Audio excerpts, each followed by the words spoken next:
नमस्कार। मैं राइटर अपू अनमोल बिहार से। आज मैं कुछ खास तौर पे लाइव आया हूँ। आप सब जानते होंगे या नहीं जानते होंगे, हमारे बड़े भैया पप्पू जी के एक चैनल क्रिएट हुआ है जिस चैनल का नाम है यूपी बिहार। उस चैनल पे आपको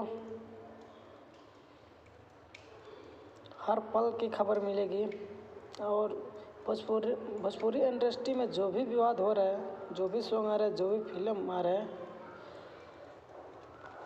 उस चैनल पे आपको हर फिल्म, हर सॉन्ग, हर विवाद आपको देखने की मिलेगा।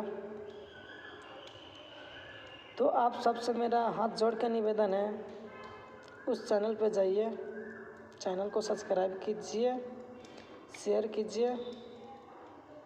जय माता दी, हर हर महादेव, जय भोजपुरिया समाज।